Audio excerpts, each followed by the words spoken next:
Hello and welcome and good afternoon. Molt bona tarda, benvinguts, buenas tardes.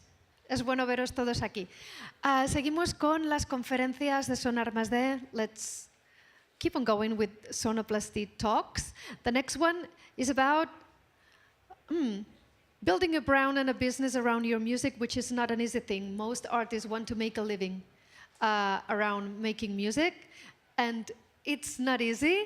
And every day they are asked to have more skills and more responsibilities just to get, just to spread the word about what they do and make money out of it. And these guys over here, they do it really, really well. Let me introduce you to them.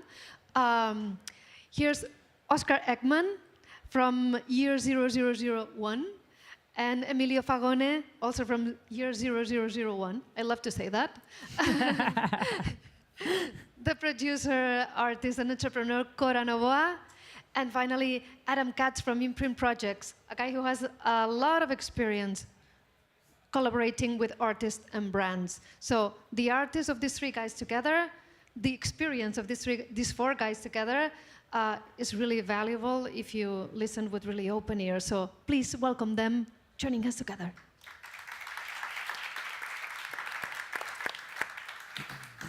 And thank you for Sónar for putting together these kinds of talks. I mean, I am very excited that the conversation is not just for artists, but for curators, for people who imagine themselves as musicians, but also people who are creative technologists. What I want to talk about to set up this conversation today is, yeah, the title is Building a Brand Around Your Music. But really, I want to reframe this whole thing as what it is to be an artist under late capitalism. I mean, what we're dealing with here is a couple assumptions, right? Artists want people to experience their work. Artists need to survive, right? There's a need to satisfy basic needs, but also to make money in contemporary society. And then lastly, that music is an industry. It's an industry that's historically created these professional divisions between music and the other arts, fashion, design, creative technology, and so forth. And the guest we have, the conversation today is really about dissolving some of those assumptions about what it is to be a musician and what it is to be an artist, and how a brand can encompass a lot more than just one kind of creative production.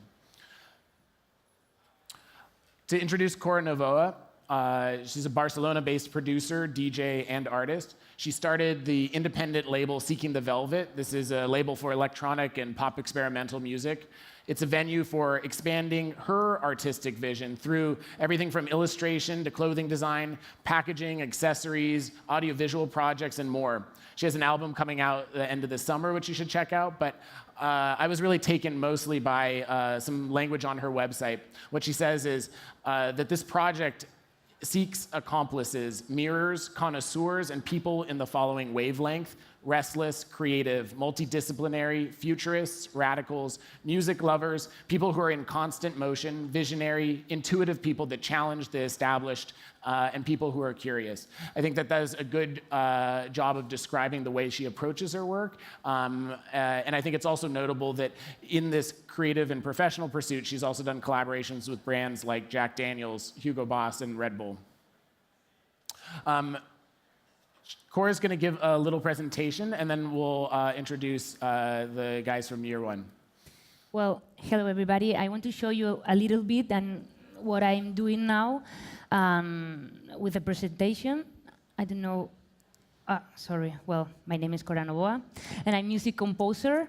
I'm more focused on electronic music, but also I make collaboration, the production for other artists, pop artists, trap music, and I love music in general. Also, I play live and DJ. Tomorrow I will play at Sónar+D. So if you want to see a little bit more about me, let's go tomorrow at Sónar+D. I will play with an artist of my record label, Clip. We will play 100% improvised live with machine drums and with modular synthesizers. Let's see what happens. Also, I'm Ableton official trainer. and founder and creative director of Seeking the Velvet. Seeking the Velvet, we try the most important thing is to expand our artistic vision, not just releasing music. For example, we work with clothing collections. We work with different concepts. For example, this is one of the first collection we created, and it's called The Dreamer. This is the last one, about the concept to the sacred majesty of truth. And we work with, well, we organize a small tour in different cities in Spain. Also, we make special editions. This is of my second album, and we try to work with other materials. For example, we wanted that the audience could choose the front cover or the back cover. And also, the jacket of the vinyl jacket is with plexiglass material. Also, we make video clips and video art, music selection for other companies, or music identity for other companies and events. And, well, it's a pity to say that, but we have more international feedback and support than we have here in Spain. We don't have so much. And I'm very proud because we have the support of people like Maxime Bucci, that for me is one of my well, the guys that I admired, actually. He is an influencer of people like Kanye West or FKA Twigs or the fashion designer Rick Owens. And he contacted to us direct when we created the project, and he's supporting us, wearing our clothes, and it's amazing because I never thought that it could happen. So I'm really proud of that. And that's all. It's a small presentation. Thanks. Thank you. So then Oskar and Emilio from year one, they started a hybrid music company. They currently have half a dozen employees based in Stockholm. They've been doing it for about 3 years now. Started first as a doing management amongst friends, started releasing records, built their own label. So now they do everything from A&R, marketing, creative direction, publicity. They began doing fashion and product development. So I think a lot of things in common here with this group. An artist, they manage Young Lean, who's playing tomorrow at Sónar+D, and also other artists like Blady, Tyboy, Digital, Nadia Tehran, and Echo 2K. They've done a great job building their own brand, recently recognized as one of the top 50 labels in the world. And they have also worked with a lot of these artists to build their brands. And they've done brand collaborations with large organizations like Converse and other retail groups. The question I wanted to start out with, especially because I'm sure there's a lot of artists or people with their own businesses in the audience, is I guess with you first, but how much money did you have when you started Seeking the Velvet, or what did it take to get that off the ground? Well, the thing is that, in my experience, you need money. Maybe a small amount, but you need money to make things happen. If not, it's impossible. Because this utopia that you can make things without money is in the society, and at the moment we are living, is impossible. So, almost a small amount of money you need to make, I don't know, clothing lines or whatever you want to invest. But in my opinion, you need. So I try to invest in my experience first in the first collection was the first amount of money, and then you get the feedback of the money, and you continue investing in other things. Mm-hmm. And how about you guys? Big investment up front? We had no money at all. Funny story is that I actually sold my car to be able to buy the studio where we're at now. And that gave us like the first 3-4 months of rent, and then we just sort of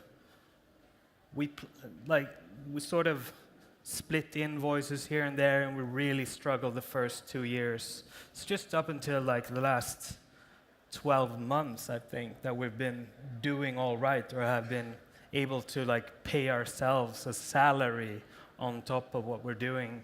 So it's pretty important to us that we didn't owe anybody money for our business, that nobody owned us or could tell us what to do in terms of our artist roster or the way we do business. And yeah, I'm super proud of us for building it on a zero budget, basically. So that's cool. We kind of had this idea since I come from the art scene and promoter side of music. So we started talking about if we're going to do a record label or a management at the same time, we need to focus on the artist building their brand, which will in that case build our brand. So we started with just like pushing all the artists in the best possible way, making it organic as possible. And 3 years later, we ended up on a list of top 50 indie labels in Europe, or the world, I'm not sure. The world. So I think just find someone or something that you believe in, and which is kind of corny, but also true, and just help whatever that project would be and do it as, yeah, I kind of lost myself there. For all of you kind of came up in different scenes. What did a brand mean to you, or what were your first examples of understanding and seeing the world through the lens of like this idea of a brand? Well, my first goal wasn't to create a brand, was to be free and to create things with my creative vision, to make something different that fits on my creativity. So step by step, I didn't anybody teach me, you know. So I had to learn everything by myself, and yeah, sometimes you make a lot of mistakes, but it's another way to learn.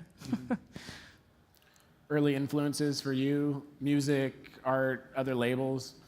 For me, it was skateboarding. I mean, I picked up like skateboarding magazines, and I read all the like ads in the magazine, and I basically tried to get my hands on every record that was on that was pictured in magazines, like Bad Brains, Black Flag, Minor Threat, but also like the hip hop side of, because skateboarding was about like punk music, and to me, rap could also be super punk, and to me it was never weird to listen to like Napalm Death and Naughty by Nature and Beastie Boys. That was never weird.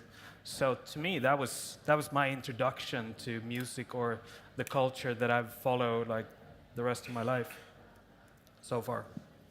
Yeah, I find skateboarding culture taught a lot of people about, first, what made a brand cool, and second, what it meant for a brand to sell out, right? Yeah. I mean, a lot of what you've talked about is independence, how to preserve independence, and how important that is for a brand, both of a label and for the artist you're working with. What are the challenges when facing the idea of growing a brand and staying independent? Okay, let me think. Yeah.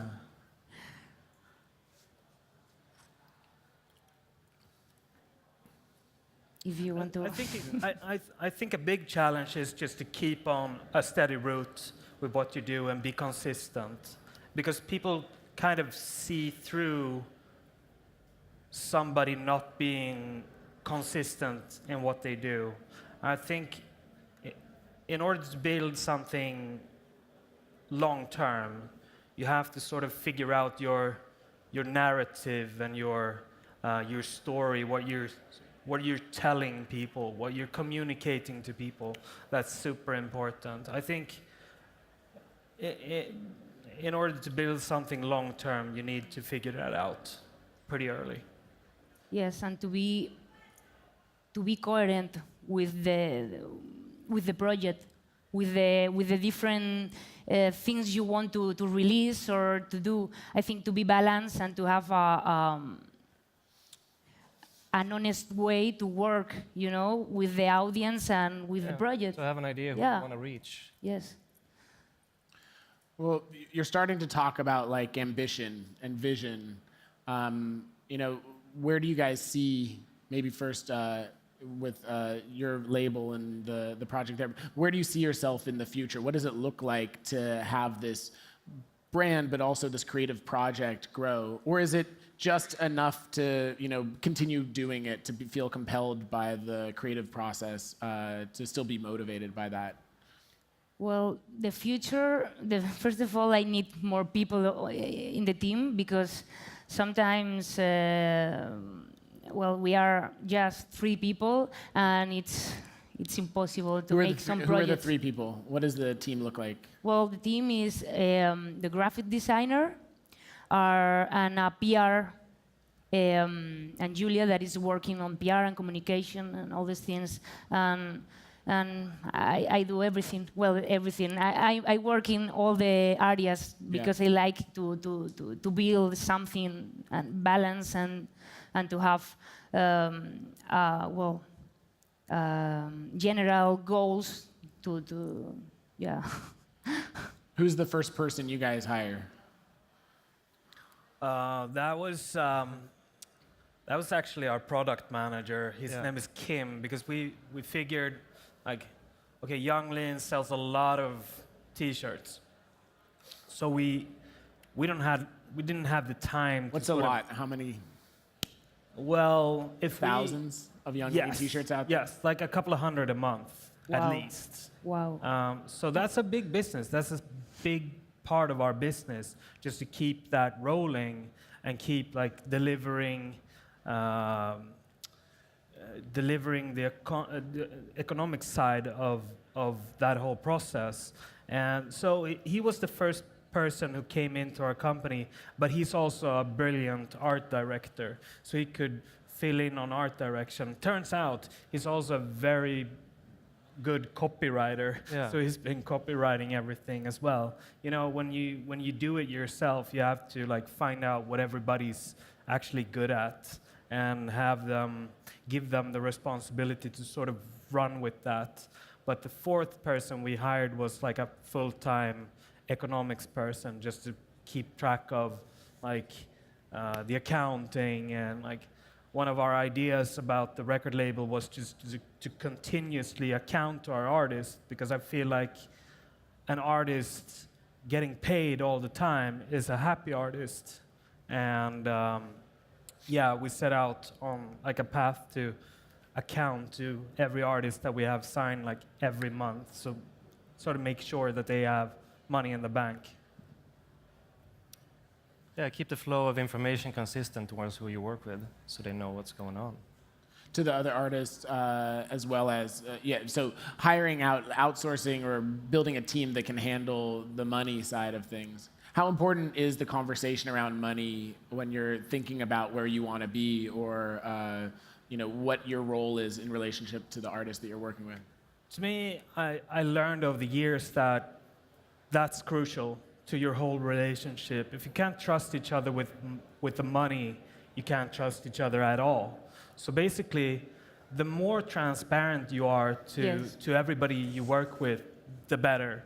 Because an artist who keeps thinking that they're being like tricked into something, or that they're uncertain about what kind of money they're making or what kind of money they're spending, is just not a functioning artist.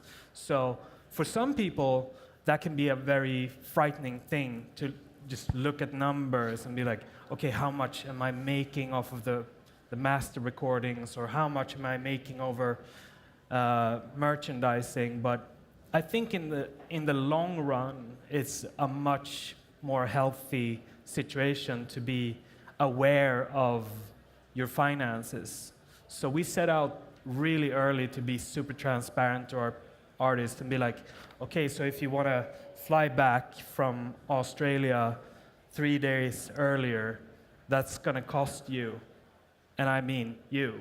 So that's, I think it's super important, like crucial. Yes, I totally agree. Transparent. Yeah. Well, I think one of the things you're acknowledging also is when you have a brand and not just a business, that you have all these different revenue streams, or your business is really broken up into not just syncs and record sales, but it's also maybe merch, it's also touring, it's also going to be a lot of other things. How much, I see that in the artists that we work with, which is that they're preserving and thinking about their brand, not as any one communication, right? It's not just their social media, it's not just the merch, but they have to actually creative direct and oversee a lot of everything that gets out there, right? One piece of the puzzle out of place, and it compromises really everything that they mean to their fans and to the community that they've built. I think it's an interesting question for the two of you, because I think for you, you're clearly working on the brand every day, right? Every day, yes. Yeah, living it. You don't have artists that you're doing this to support. You're not working on behalf of other artists. But for you guys, like, how much of that is coming from the artist versus coming from the management now? Management plays an interesting role in like building an artist brand. Well, the way we look at it, we wanted to build up a structure for the artist, because they already had kind of like a big scene of their own, which was inspired by them. So if we could provide them the platform to work through, they could be creative directors and art directors for their own brands, while we were taking care of the building of it. Mm-hmm. So if it wouldn't were to come from them, it wouldn't be as organic. We were just to slap a random logo, some art director who doesn't know them would design, the brand would fall apart immediately. It has to come from them, and you have to give them the time and resources to do it.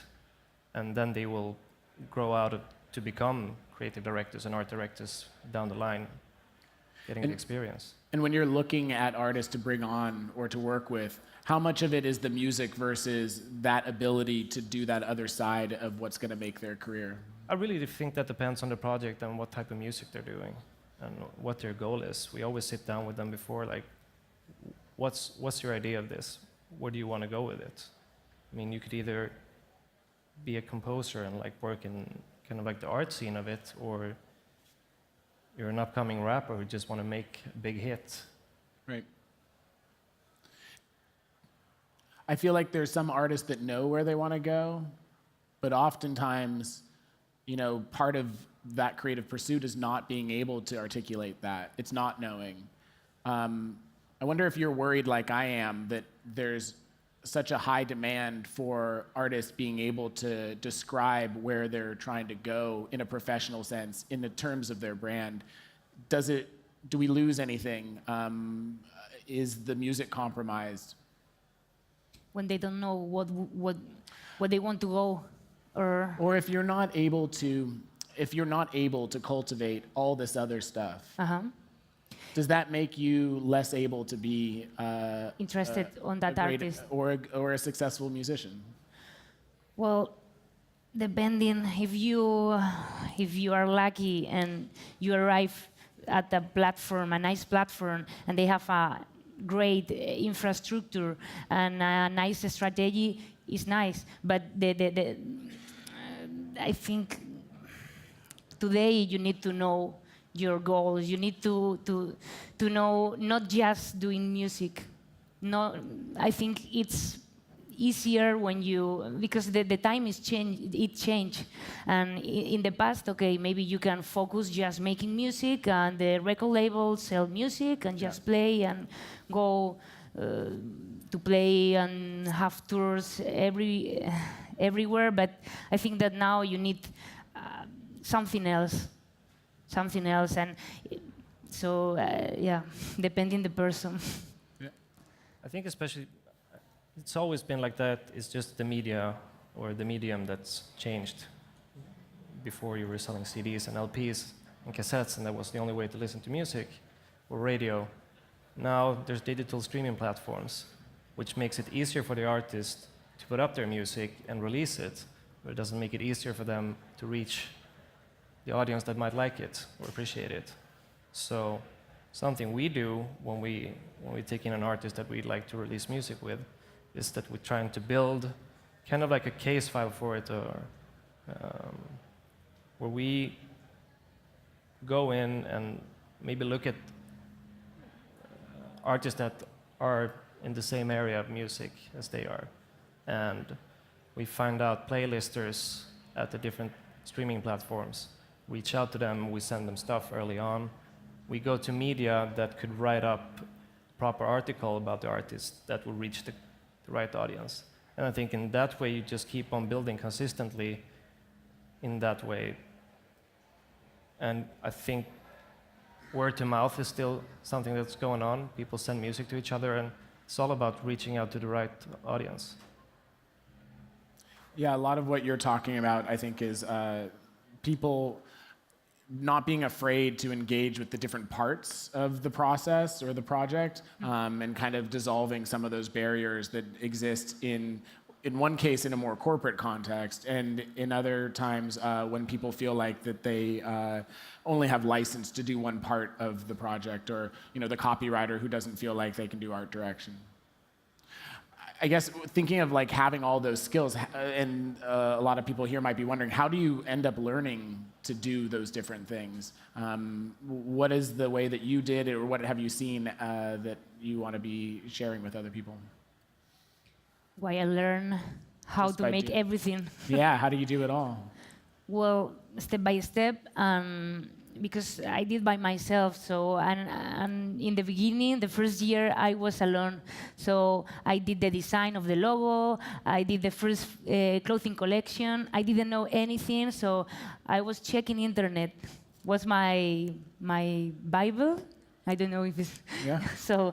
My Wikipedia, and I was my help. The tool that I use. YouTube videos. YouTube and maybe writing the right people, maybe it's nice to say, hey, I need help, please.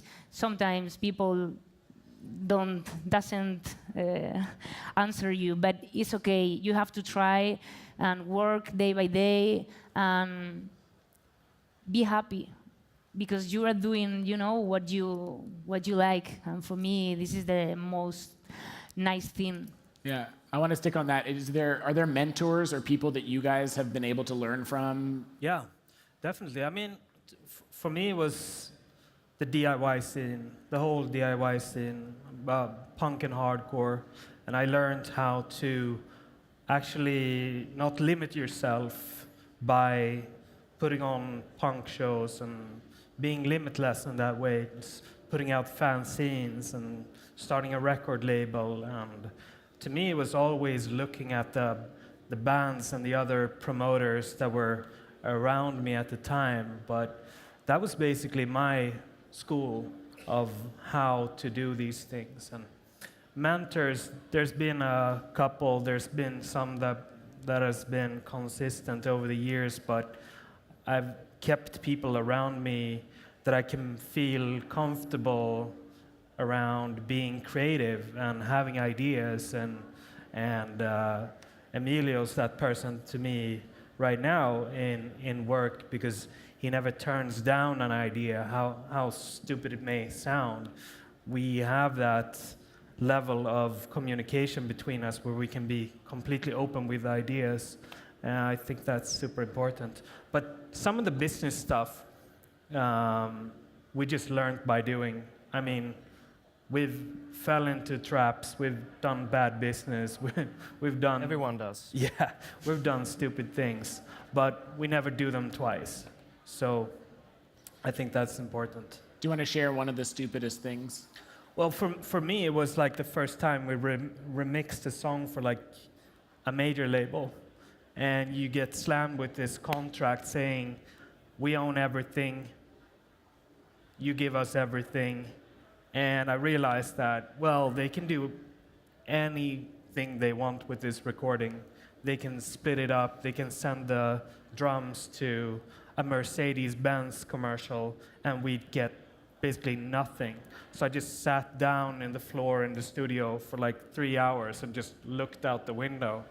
And I never did that again. All three of you guys have done, and this is kind of an extension of that, you've done work with large corporate brands, collaborations or commercial work like Sync stuff. what do you look for in a brand collaboration, and how does it affect you and your brand when you partner with this Mercedes-Benz or Jack Daniels? To me, you know, like, part of the reason I do what I do is to support artists and help them mediate those relationships, because they can be totally destructive and toxic, right? We know that. But there's also this incredible opportunity. You were talking about working with Red Bull. I've enabled some incredible collaborations with Levi's and Sonos. I wonder if you guys have any suggestions, either for people looking for those kinds of collaborations or just learnings that you have from experiencing some, what makes them work? Well, it's quite complicated depending the brand, but I always I like to sit down and listen what they want to propose. And sometimes the projects are nice, and you say, okay, but I will have freedom or not? Because for me, the most important is to be coherent with myself, with the brand, with the project, and to use visual language, the same visual language I use in the project. So if they are up and everything flows, yeah, we can make things. But I always try to be a bit picky with all of that. I mean, to your surprise, I've still a lot of companies that reach out. They come to you and they say, we want to work with your artist. Mainly what they say then is they just want to slap his or her name on the brand, which we always come out saying, here's our presentation, here's our idea, how we want to do it, which is mostly using their brand and reach, but with our interpretation of it and how the artist actually, I mean, why would they reach out to you from the start? Is They that want your usually name. how it starts? It's somebody reaching out to you rather than you approaching? Most of the time, yeah. And what we do then is just, what is it that you want to get out of this collaboration? And they At that level of like, what are the goals for this yeah, what's the project? goals? And then we just flip it and say, well, if we do it through our channels and our interpretation of the brand, it's guaranteed to reach out much better and much more organic than Right. forcing the brand to do it. Cool. Do we have any questions from the audience?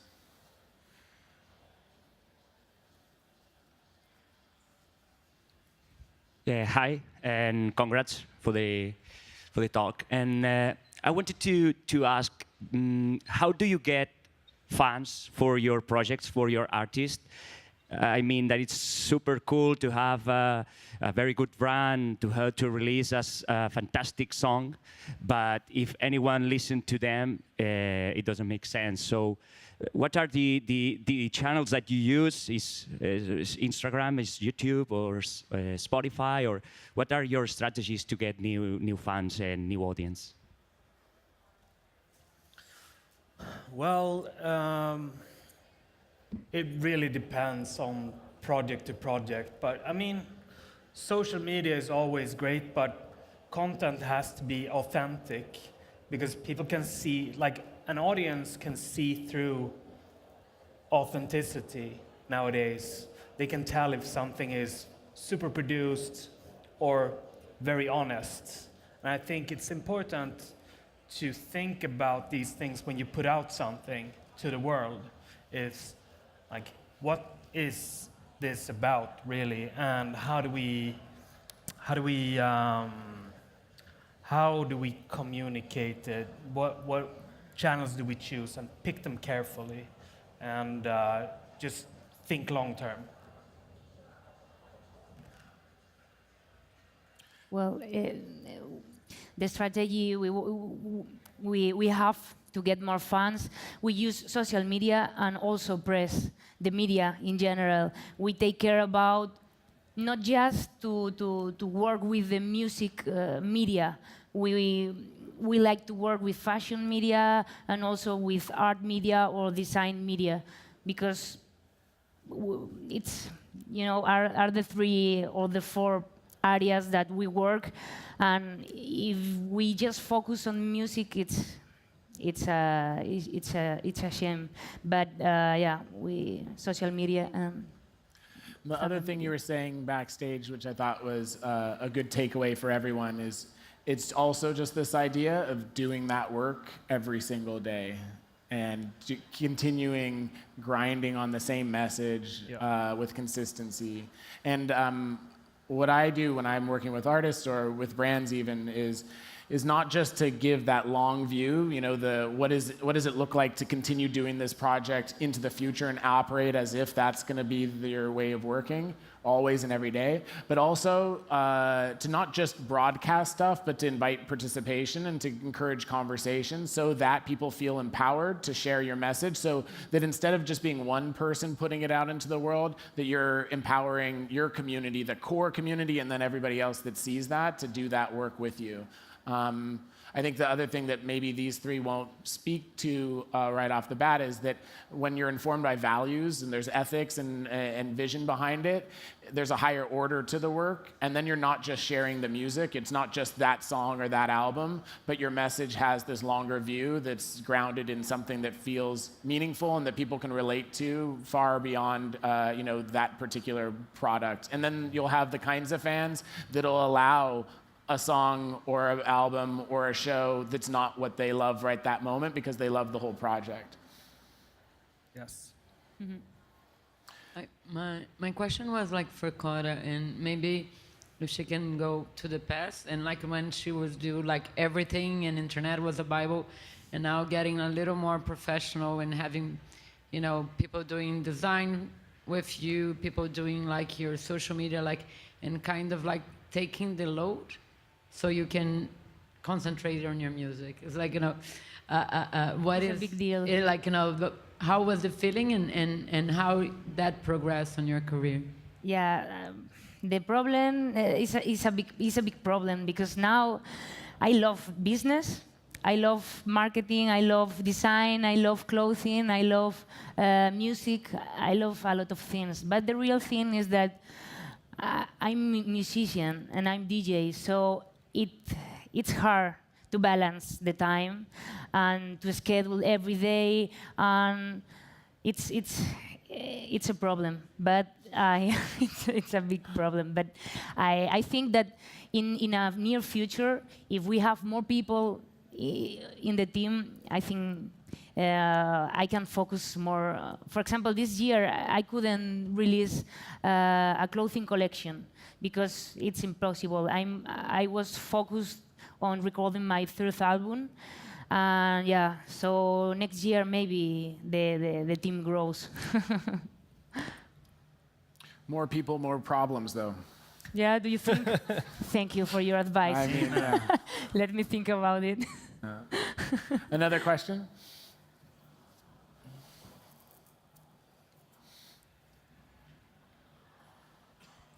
My question is actually for Oskar. So it seems like the kind of DIY community and the ethics that go along with it are a big part of what you do. So I was wondering actually how the community itself maybe trickled into your own work when you were making the brand, and kind of like support systems that like appeared when you were making your brand. If you could talk in that respect, not only the ethics themselves, but also kind of like individuals, yeah, and how the sorts of morals played into your work. Yeah, good question. I mean, early when we were like touring with punk bands and like promoting shows everywhere, I always told people like, I can find a bed to sleep like anywhere in Europe, and that's basically still true. Like some of the people that I got to know back then when I was a teenager, I still work with to this day. Like our accountants guy is a guy who used to sing for a band that I used to tour with, and the guy who prints our merch is another guy who played in a band, and there's a bunch of people like that. And like every now and then I run into people who come from the same background, and they're also like, oh, I used to be with this band, or I used to know these people. So it happens more often than you actually think it does. Like you meet people all the time that come from the same background, and you sort of have the same understanding on how to actually produce something. And yeah, I use it all the time. I think we have time for one more question. Sure. Hi. Which specific channels of social media are you using, and which ones are the most effective to build your brand, to advertise it? I definitely say Instagram at the moment because Instagram, yes. Yeah. You can, for starters, there's two different. You can do My Story and you can do Newsfeed, which makes it easier for you to divide what sort of information you want to share and when, and how long you want it to be shared for. And it got a great analytics system as well for the app. So. And I have a slight tune on that, which is that Instagram's here today, but who knows in the future. I encourage people to just do the thing that feels most natural, that you're going to feel most comfortable building your community on, and that feels like the least amount of work. As Oskar said, everybody knows what it looks like when something's produced, when it's manufactured for the pure intent of, selling. But when you can be on any social platform that feels like it's an extension of yourself and it comes easily, that's always the most successful. Definitely. I want to thank the three of you guys, and then everybody for joining us and for the questions and conversation. It's really helpful. Great. Thank you. Thank you.